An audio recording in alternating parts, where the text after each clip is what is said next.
So if you saw my last video, you saw why I do not like the pump camp stove, but I know there's a lot of people that do. There's a lot of people that prefer these. So I decided to do an actual side-by-side comparison. This I've actually preheated a little, so hopefully it's not going to catch on fire this time. We're going to get this one started first.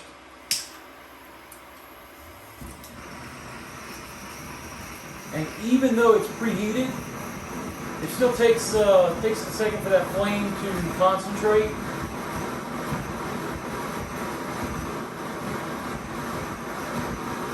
Whereas the isopropyl or isobutane is almost instant.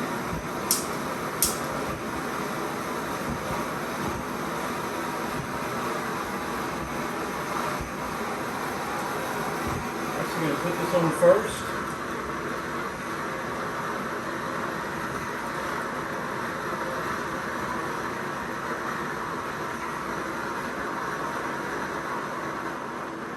Turn those down where they're about the same, and we'll see what happens.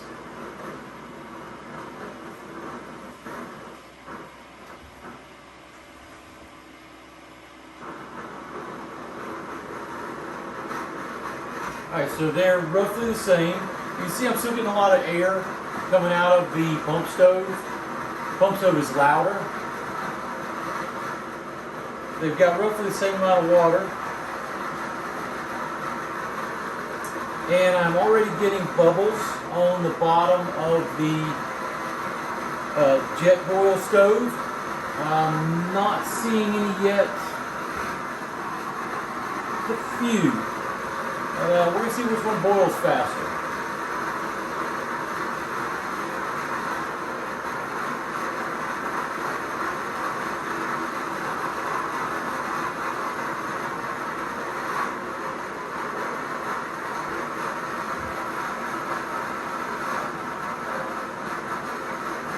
So they're both starting to see some bubbles. Water's definitely heated up. Here's our towel from putting out the fire on the last video.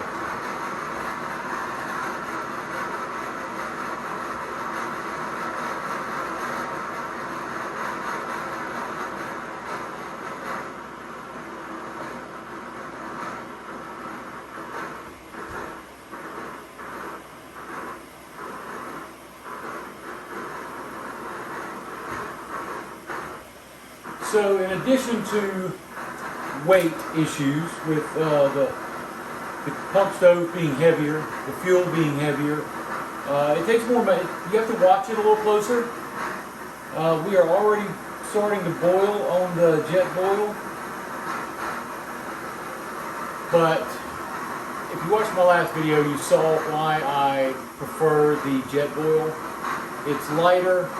It doesn't have to be monitored as closely. It's not going to catch on fire as the pump stove did. And quite frankly, it's hotter. We are already boiling well on the jet boil. The pump stove is definitely hot, but it's not rolling. It's not at a rolling boil yet. Let me bring this closer so you can see what we're looking at.